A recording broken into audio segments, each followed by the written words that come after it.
podcast is part of the Sports Social Podcast Network.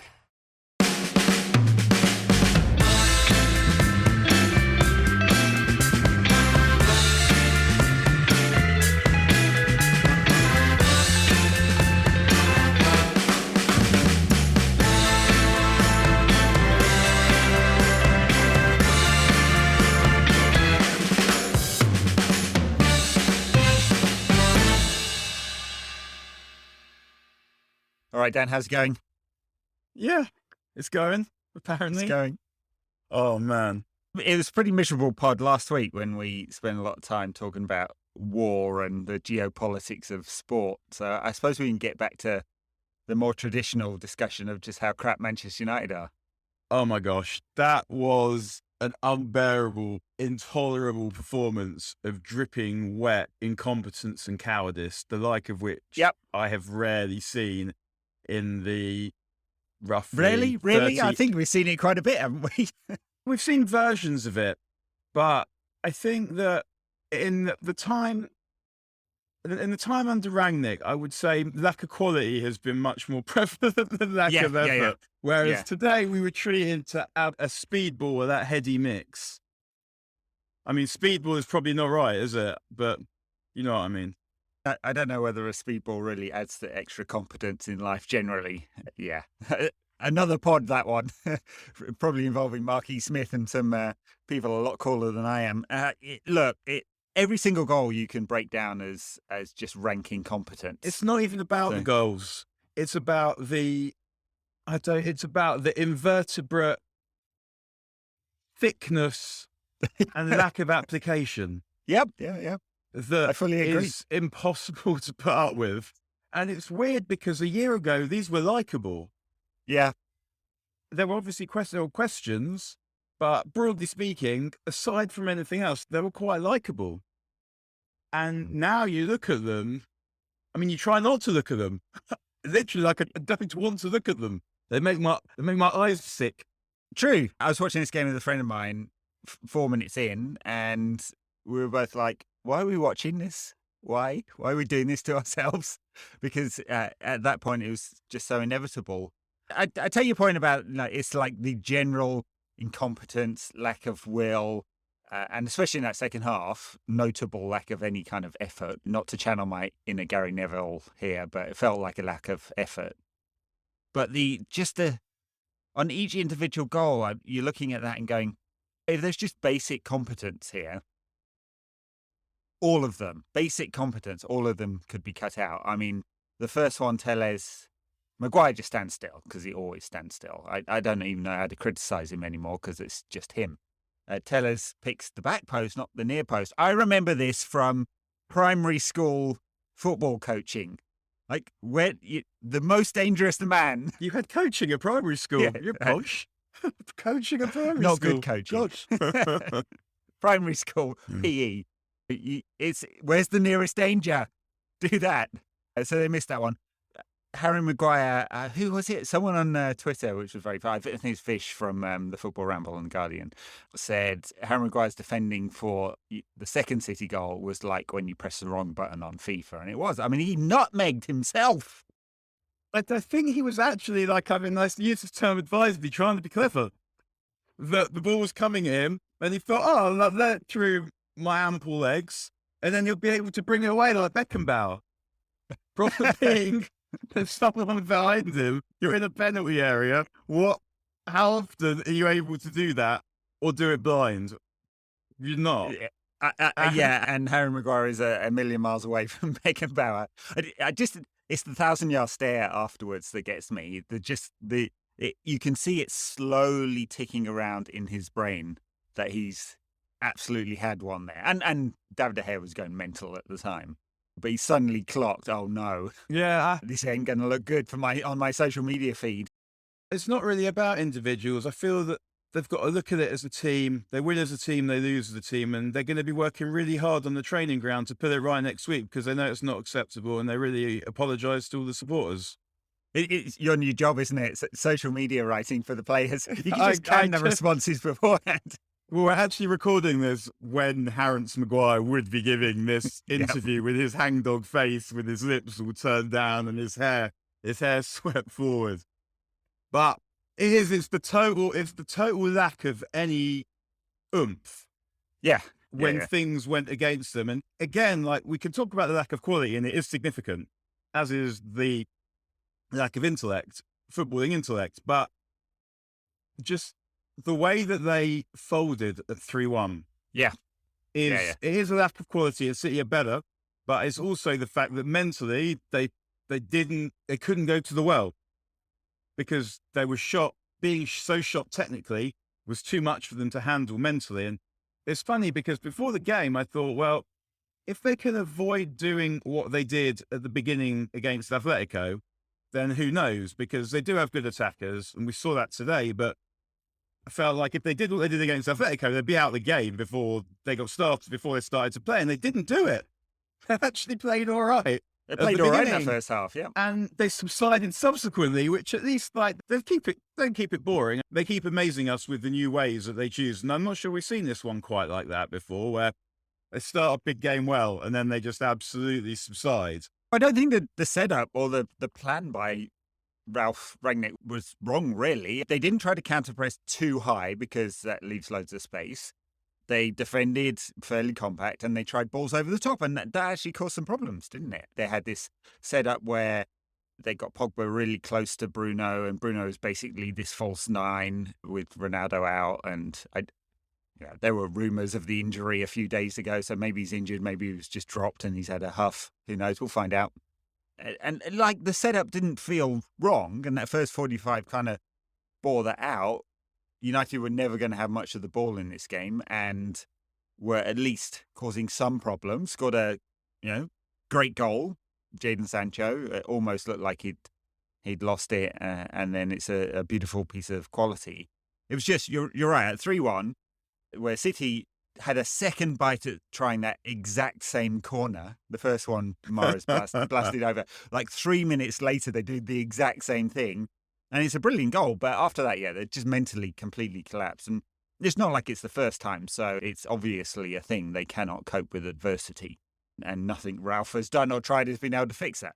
Yeah, you need to get Ole back for the away derbies. He needs to be kept. He needs to be kept. New concept of a special teams coach. I see this thing about playing Bruno sort of as a false nine or whatever, but I don't exactly want him that far forward because he's got that range of passing in order to bring other people into the game from everywhere on the pitch. Sure.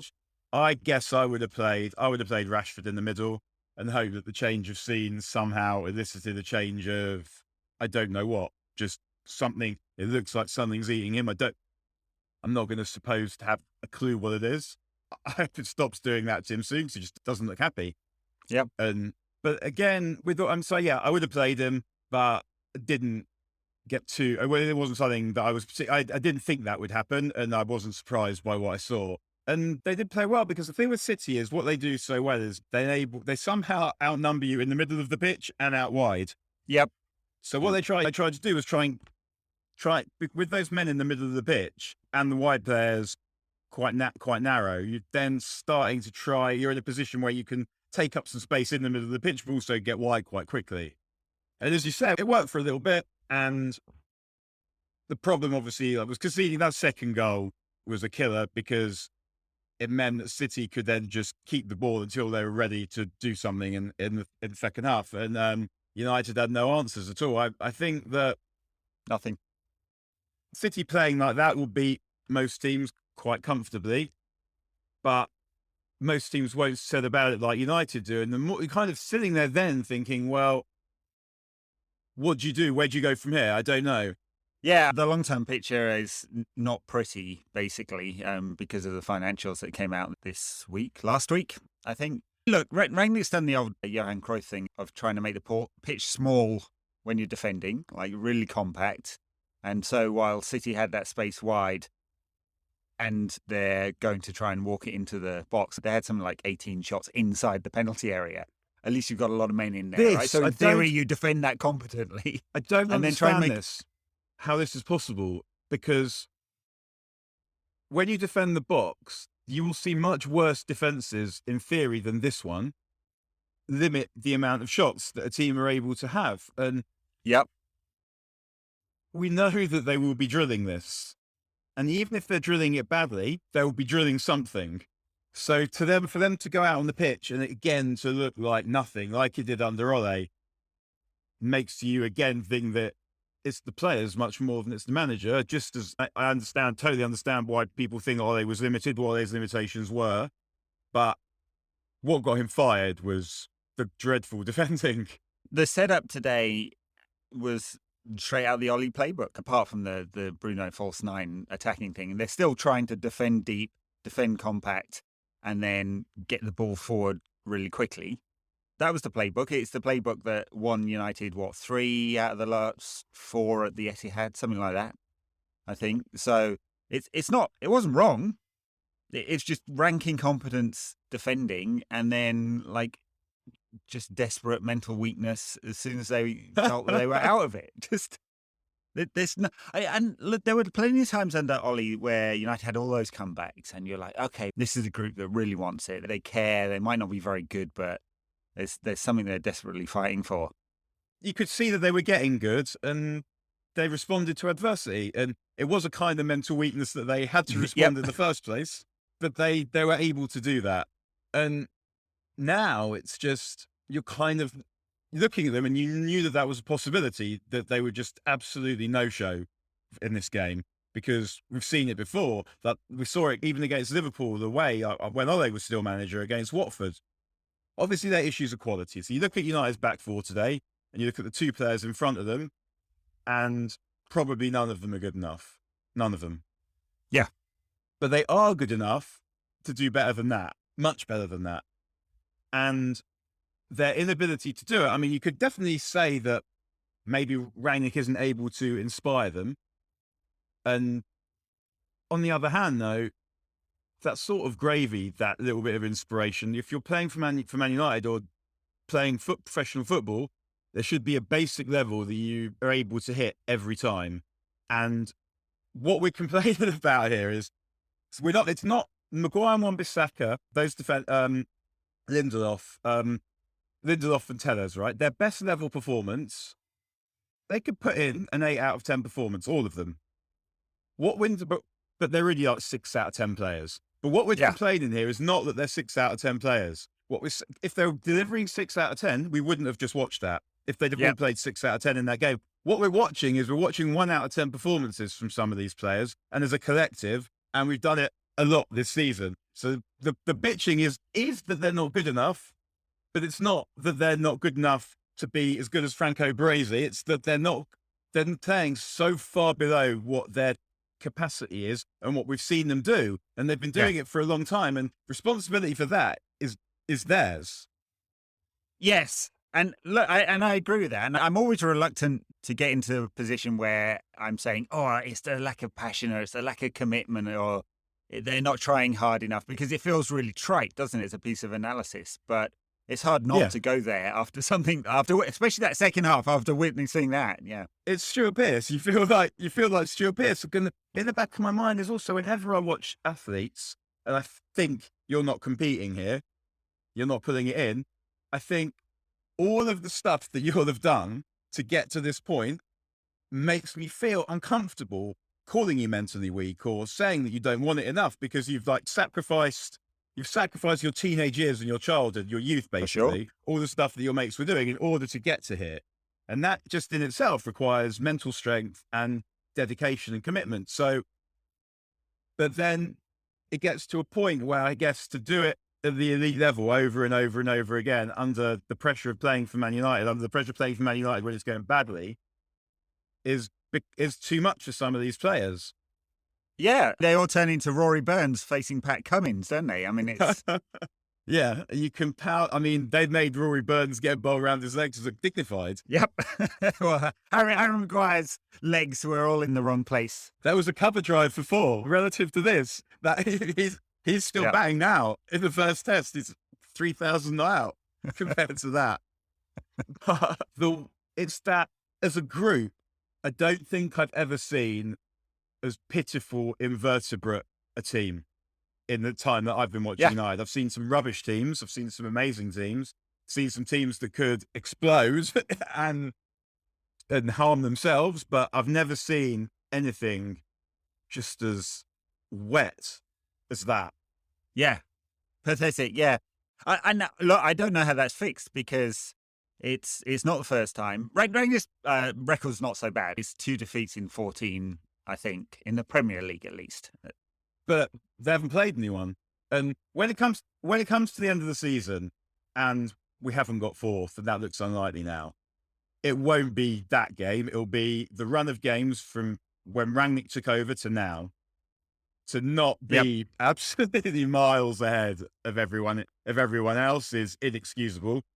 And it's the finishing, particularly over the last few weeks, but the amount of time it took them to get better also, which is partly the manager's fault. But again, the fact that there was basically no bounce when Ole went suggests that was the players as much more so than the manager, because if it's the manager, well, he's gone now, just listen, put effort in, try hard and concentrate. It's not, again, a question of ability at that point. Yeah. And they weren't really able to do it. For sure. I mean, look, Rangnick tinkered when he came in, and they were just leaking like a sieve out the dressing room with complaints, weren't they? Because he'd changed things.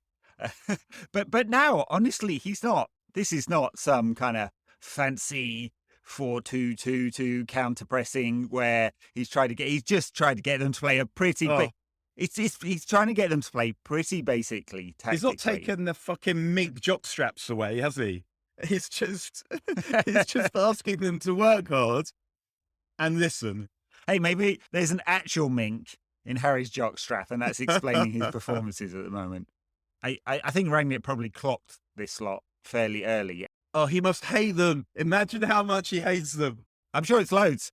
And his tone has changed as well in his interviews pre and post match, in which he's now talking like a man who's not going to be coached next season and talking in the long term. He joked with some fans this week when one of them listed a bunch of kind of fantasy footballers that United might sign. And then he said before the game, United have to be much smarter in the transfer market. And lols, it's never happened.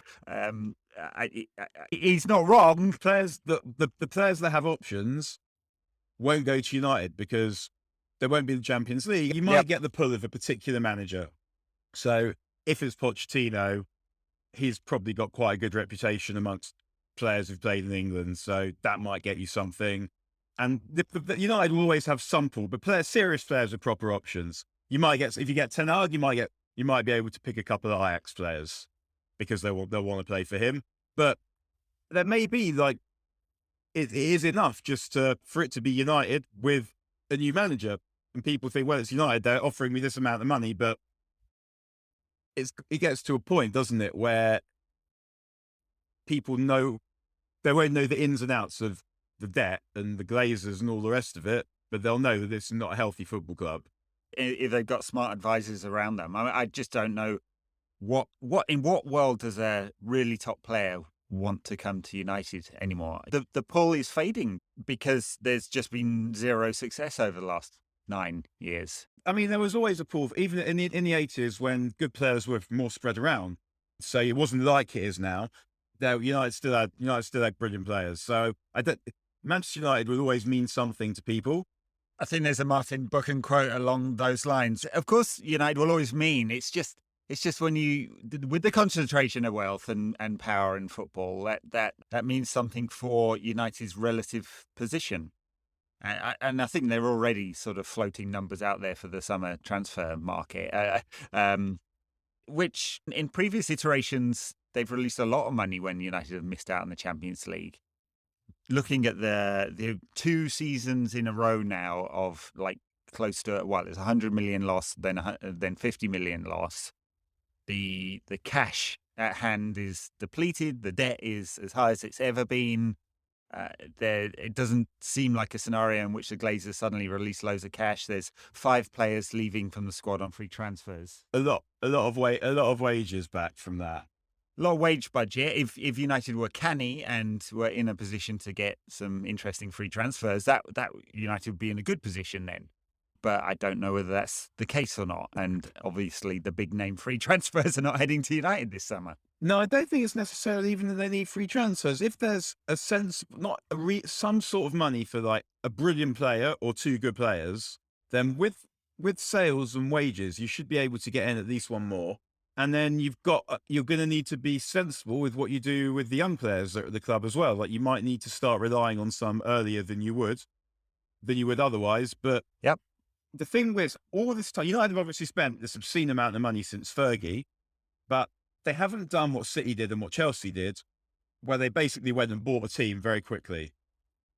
What they've done is they always leave themselves a player or two short, which also then subsequently means that you pretty much have to hit the mark every time. I remember saying, I wrote it when Ole got the job, that one of the things that he couldn't afford to make mistakes in the market, because he doesn't get the sort of money that Guardiola gets, where if you buy a crap keeper, you get another one, and then if you don't like him, you buy another one. And I mean, so he's been doing well on transfers more so recently, but in the first few years, a couple of years of Guardiola, he had some misses, and Ole didn't have really the opportunity to miss. Not the opportunity; it just wasn't. If he did miss, it was going to screw him. And you look now at Ole's transfers and how many of them were any good, and it's only really Bruno. Now, I mean, Maguire, that you could say Maguire, you're on the fence at the end of last season. I mean, I was anyway. I thought he's not good enough, but if he could be consistent and solid, then that might be enough alongside Varane. But you look at Maguire, I mean, you can't say that about Maguire now. Same with Wan-Bissaka. Like, he's still got a little bit more time than I would say Maguire has. I can't see that Maguire can come back from this season and be captain of Man United next season. It's just ridiculous. No. I mean, the reason why I'll be at United next season is no one would take him for the investment United made and the wages he's on. There's no route out. So look, if you take the 60 transfers or so that were made under the Woodward Let's regime, do that. That sounds fun. How many are unequivocal? It's one, right? Bruno, it's Bruno. Yeah. That's the only unequivocal success. And we're in the process of ruining him. I mean, look, honestly, not to be too downbeat, but it's hard not to be after getting spanked 4-1 by City. But if I was Bruno looking at a potential new contract, I'd be stalling on that too. Unless why would he unless sign he it? loves being at United. I mean, it's that. But it feels like they could appoint a manager who will make sure that Bruno wants to stay, and maybe some of the others. If they appoint Pochettino or Ten Hag, those players are going to stay. The question is, what you do after that? Because you look at, say, Marcus Rashford. Is he someone who, with a good coach and a settled coach and trying to get the best out of him playing all the time, he'll get better again? But it's been a while since it's been a full year since he was good now. Yes.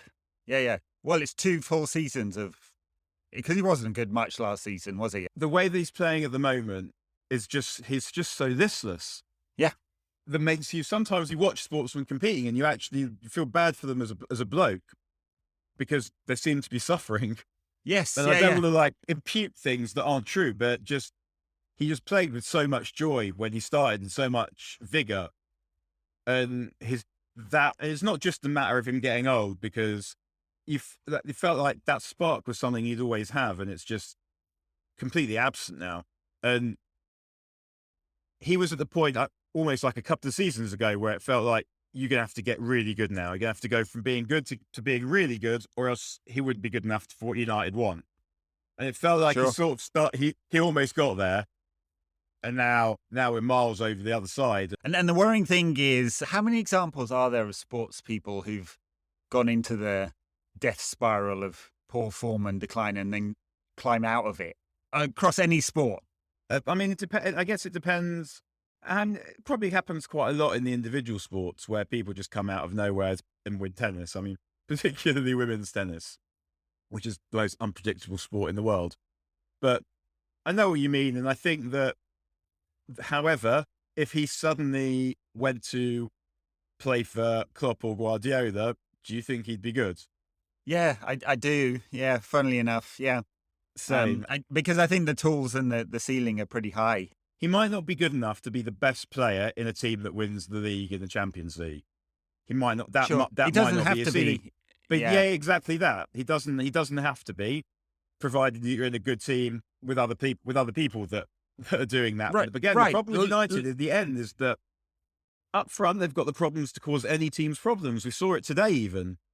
Sure. But the defense is just, it's not serviceable against good attackers, and that doesn't feel like that's going to change. Whereas Rashford could get better. That kind of thing you feel like might change. There's a lot of binary sort of analysis, isn't there? If you're not comparable to the best player on the planet in your position at any one time, then you're trash. Rashford isn't Mbappe, therefore he's rubbish. No, he's rubbish at the moment because his confidence is shot, and it seems like Rangnick is not able to solve that.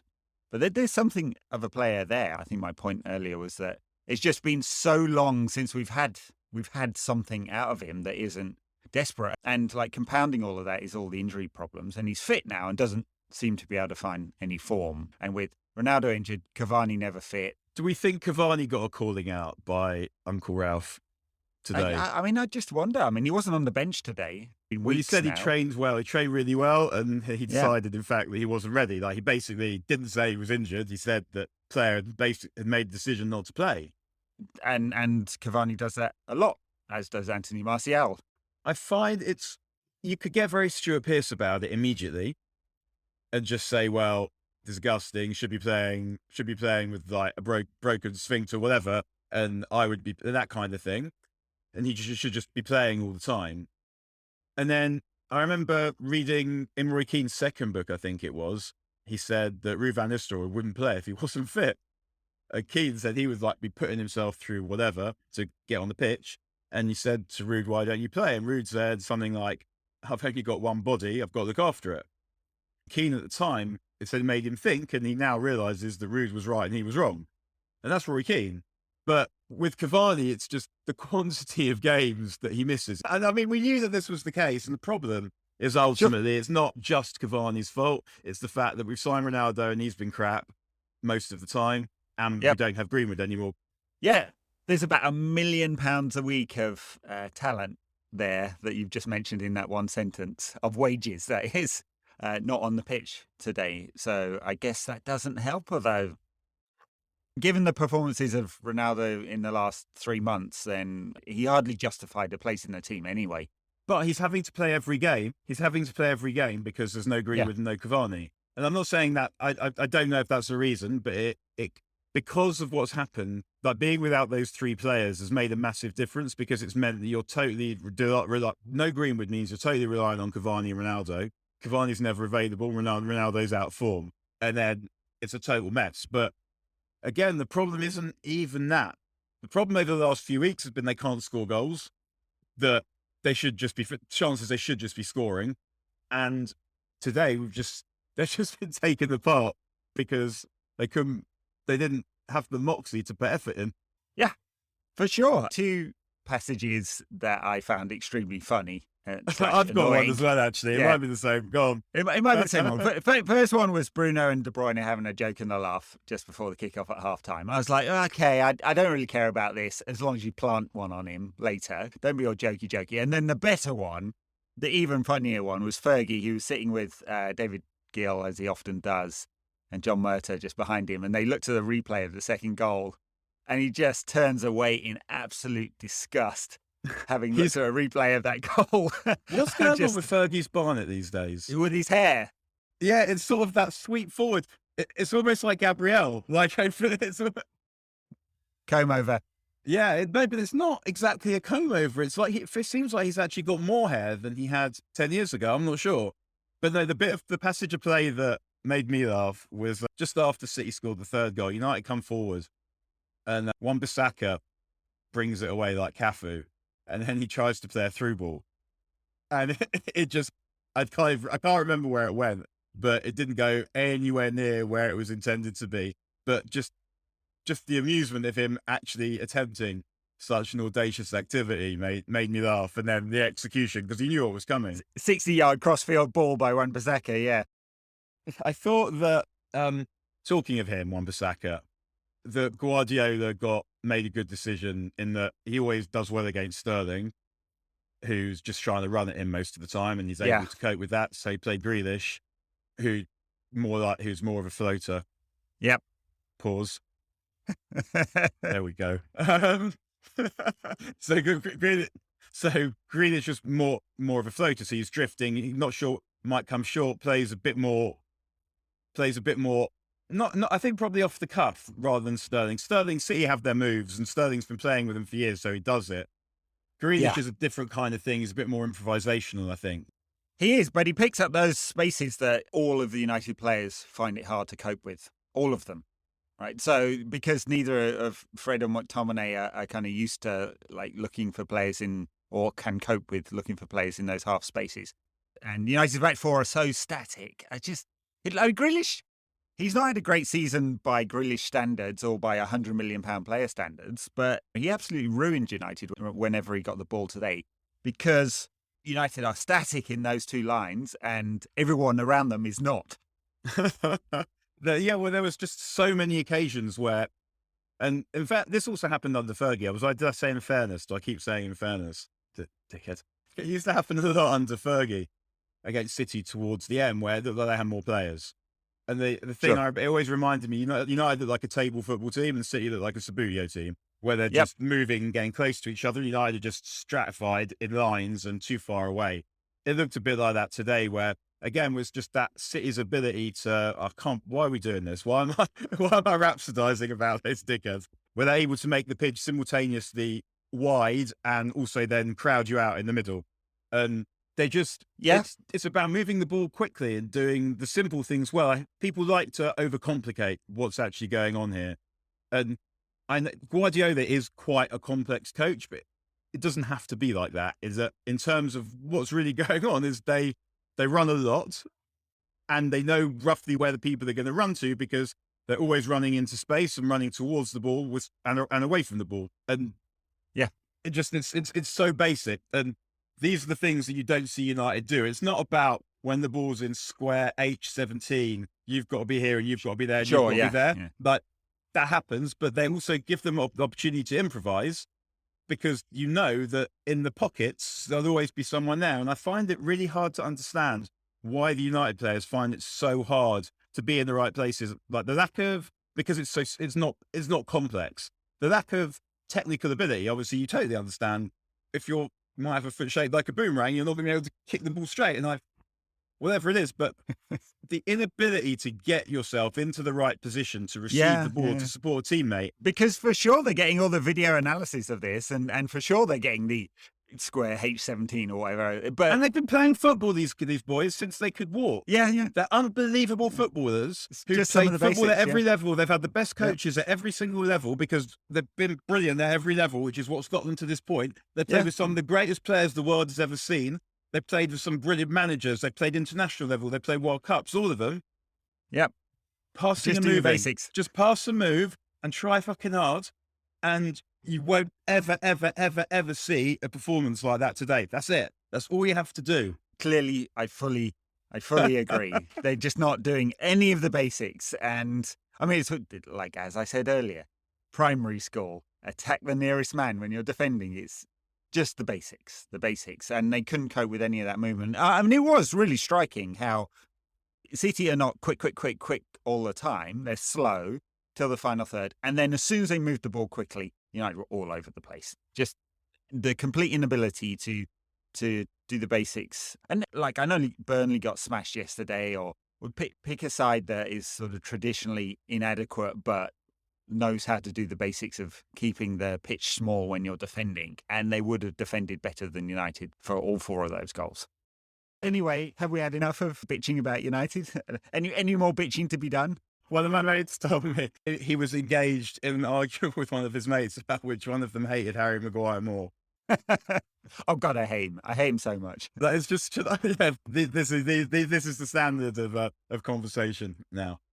There was a rush of articles which you could kind of categorize them as the kind of anti-majoritarian view of Harry Maguire, right? So it became trendy to dump on Maguire because he's been shit this season. And so there were a few sort of stats-focused articles pointing out that actually he's not. My brain goes there quite a bit. I do like data. It's what I worked with my whole kind of working career.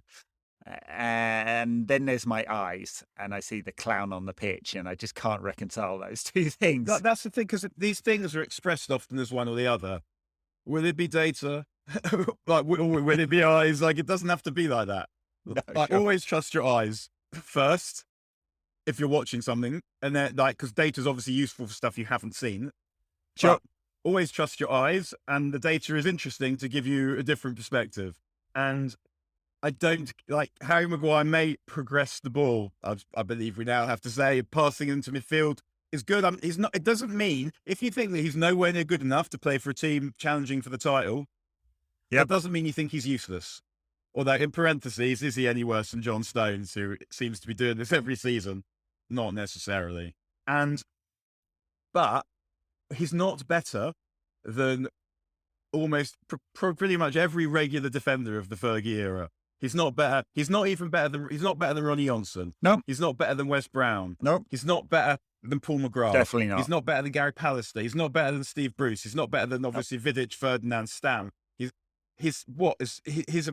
David May. He's a bit better than David May. Around that level, he's not better than Mikhail Silvestre either, who at least had recovery pace. Had recovery pace and a wand of a left foot. So could sometimes be as dense, but at least could get out of it if he got caught because he had recovery pace and was better attacking the ball in the air than Maguire is.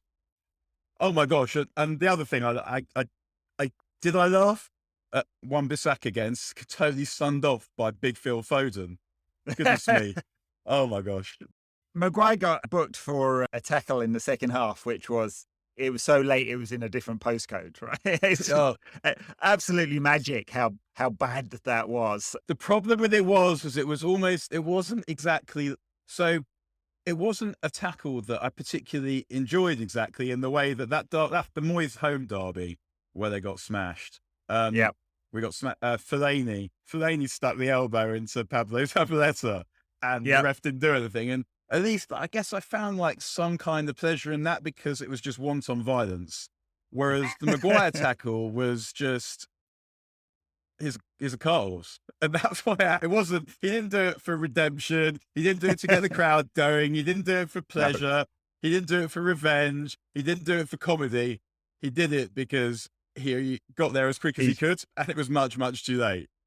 There you go. It's a good summary of the game, isn't it? I think he got there as quick as he could and it was much, much too late.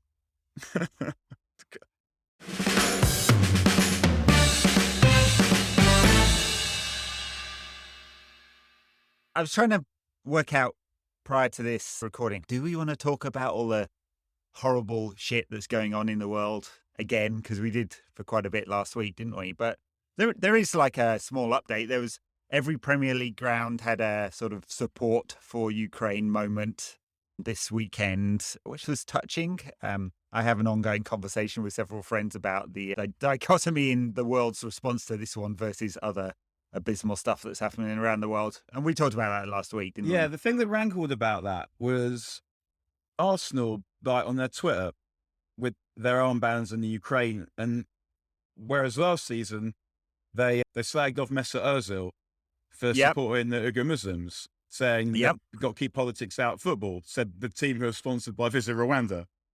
Exactly. Got like a prime minister even more longer serving than Arsene Wenger. Yes. Football is awash with one, filthy money that should have no place in the game, and maybe we're having a reckoning with that. We'll see. I'm not actually sure that's what's going to happen. And rank hypocrisy, just everywhere. Rank hypocrisy. So you've pointed out one there. We obviously have City and Abu Dhabi who are engaged in a brutal war in Yemen at the moment, and same with the Saudis up at Newcastle, right? So they're just like football. It's taken this moment to say, hey, we're more than just football. We want to make a statement about what is happening in the world. And you go, okay, yeah. But there's, step back a bit and there's some wider perspective that we have to take on this. Yeah, it's good that it's done. The more of this stuff there is, the better. So it's obviously good that it happened. But yeah, you can't give any sensible analysis of what it is without looking at what it isn't. Exactly. I couldn't help but notice that the moment that was had at Stamford Bridge, I think, or was it I can't remember where they were playing. It was Turf Moor. Turf Moor, that's right. And Chelsea fans singing Roman Abramovich's. I mean, it's so tone deaf to do that anyway. No, it's not tone deaf. I mean, I know what you mean, but it's not tone deaf. It's being an arsehole. It's just total out and out being a total fucking arsehole. And there's no excuse for that kind of behavior, because you know what Roman Abramovich is. And you know also that in this particular moment, people are getting killed, and you know roughly what Roman Abramovich's relationship with that is. But even if you didn't, we're trying to have a moment because people are literally getting killed as we're talking here. Yes. So shut up. Yes. No, that's exactly what they should have done. If they'd have been singing Ging Gang Gully Gully Watcher, it would have been appalling behavior. Yes. And Tuchel, who's not wanted to reckon with his own hypocrisy here. I mean, he takes the money. That's how bad it was. It forced Tuchel to say something. Yes, you're absolutely right. Tuchel got praise for that. And I couldn't help but thinking, oh, hang on a minute. I'm not being tribal about this, because I actually think if United were in the same position, there'd be rank hypocrisy amongst United's players, coaches, 100%, management. not partisan at all. And fans as well. I, with you and a few other voices in football, call this out, but it's not many.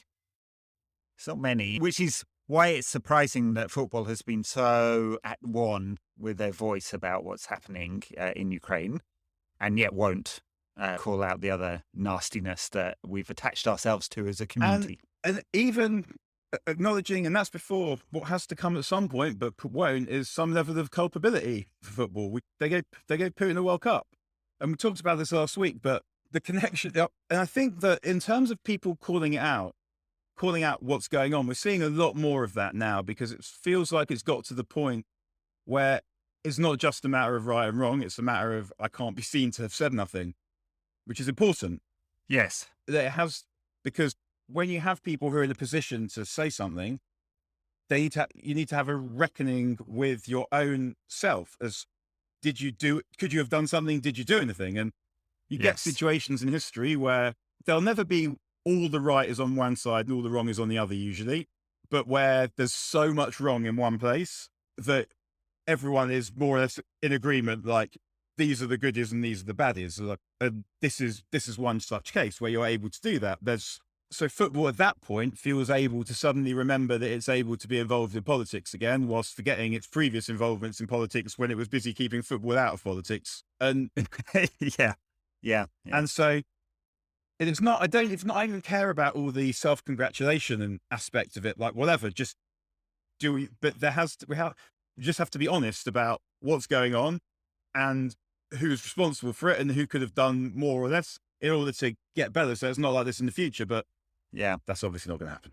We concluded last week's show talking about, well, we'll see if the politics of this take us further, because we had a long conversation about the Chelsea Foundation potentially taking management control of Chelsea. Well, that lasted, all of 24 hours before Abramovich was clearly given the word by someone in government, I imagine, that if you get rid of your assets now, then we won't have to seize them, which is what the German and French authorities have been doing with $500 million yachts.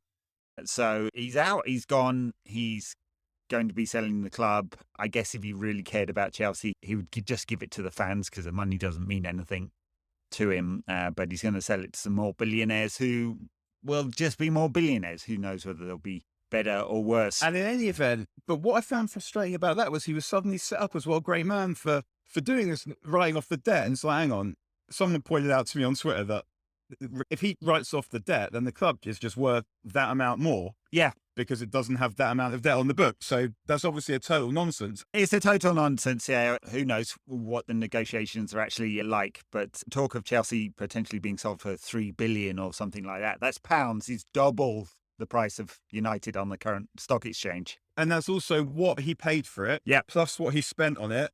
Plus some profit. Change, plus who knows what else. Yes, and the statement was very ambiguous as well, in which he said that the profits, the net profits, so take all that stuff, take off the price he paid, all the debt, the kickback to Vlad or whatever's got to happen next, and then whatever's left over will be given to the victims of war, whatever that actually means. Yeah, and that, well, we know that it could mean almost anything. So almost therefore anything. It means absolutely nothing. Quite. And he's still said nothing, which I didn't expect, because I think the count is now 2 of Navalny's list of 35 have said something publicly about the war. It's absolutely disgusting and brutal and horrible. And the other thing I wanted to say, which is, it's not really a football thing, but it sort of is a football thing. is that the punditization of coverage of this war sounds like football. I mean, it almost exactly the same, where they're like, the Russians are not doing well on the left flank, but on the right they're strong and the big guns are coming out now. I mean, it's like completely coloured by sports coverage. You know what it reminds me of most is the day-to-day. Roll back 20 years, Chris Morris is the day-to-day. It's almost exactly how this is covered. Well, the thing is with the war coverage is that I think it changed in Iraq when suddenly you can watch war on your television, Right. which I think leads to a level of people start to become inured to what it is because it's there. And at some point, I mean, it's almost like, you're going to be able to like bet? They're going to have him running highlights for latecomers. Are you going to be able to pick player cam? You're going to be able to bet on what's going to happen. And it's really hard to know where the line is because you live in this information age where the more information you know about what's going on, you're able to act with your conscience more, understand more about the world around you, be a better person, understand things. But at the same time, there is the line here. I mean, it's presented as infotainment. Subscription television channels are able to show war, but so's a free website. Oh, sure. Yeah. We all got to watch the world nearly ending with the world's largest nuclear power station getting pounded by mortar shells live on YouTube. And the only thing that was missing from that was some commentary over the top of it. You know, Gary Neville and Lee Dixon going, "Oh, he's missed that one, son." I was thinking of the guy from the Honey Badger video. Oh God, a classic of the early internet. Do you know the guy I mean? Yes. Anyone who hasn't, check out Honey Badger commentary or something, and you will find the story of the Honey Badger. That. The other thing I want to go back to on Abramovich that's quite, I mean, as a Jew, I find quite interesting is that he's somehow more or less avoided that. Because if you think about the things that people have historically said about Jews, sure, Abramovich, you can almost see the cartoon.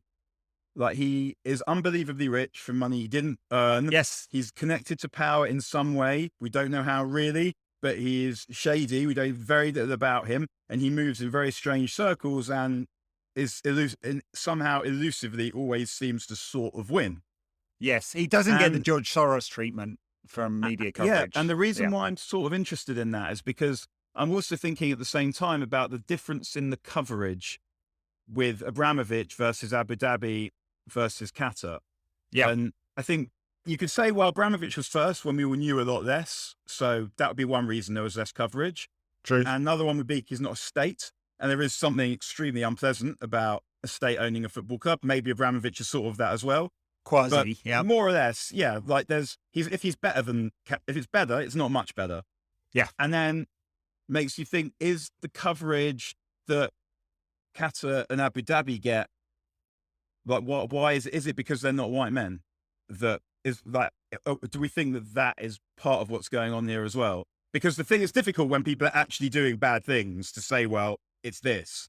But yes, I do wonder about that too. Yeah, Abramovich is interesting. He spends a lot of money on philanthropic stuff. It's directed in a certain way, of which there's plenty of debate. Yeah, well, he gives loads of money to Israel, and some good causes in Israel and some not good causes in Israel, according to my political bent. Yeah. He doesn't do the Soros thing, which is what you're alluding to in terms of the stereotypical coverage of rich Jewish men. He doesn't spend his money on a lot of liberal causes that gets the tabloids foaming at the mouth. Yeah. So look, there's a lot of nuance there. I mean, I think mainly he's on the wrong side of history.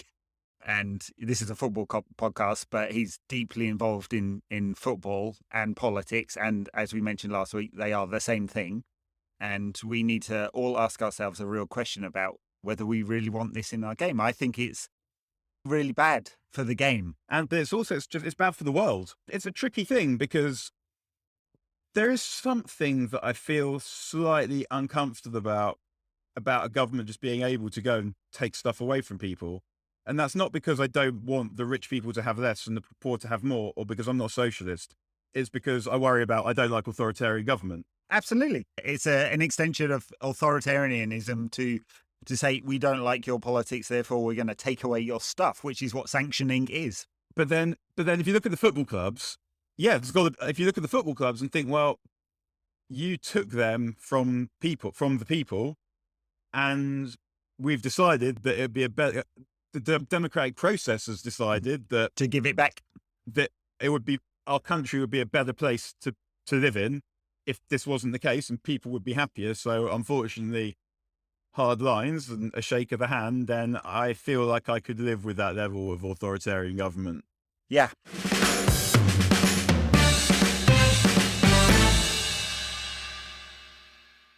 We've got a game against Spurs next week. We haven't got a midweek game. It's nice, actually, in a way. I am kind of enjoying the idea that I can switch off from thinking about football after that dumpster fire of am I allowed to say that? Is that an Americanism I've picked up of a performance from United? I think, yeah. I mean, yeah. I guess it is. Bin fire would be, but bin fire also it feels like an American term as well. But do you talk about bins in American? I think they call it trash and garbage. A garbage can. They never use the word bin. I can't deal with it.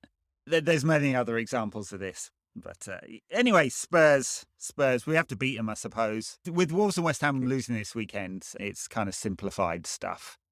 It's never going to be those. If we finish behind Wolves and West Ham, it won't be because we're fifth. No, that's right. 4th or 8th are my two choices. I'm not sure I want to cope with the Europa League next season and the conference. No thanks. No thanks at all. I'm not sure how I feel about that. Like, not being in Europe is so depressing.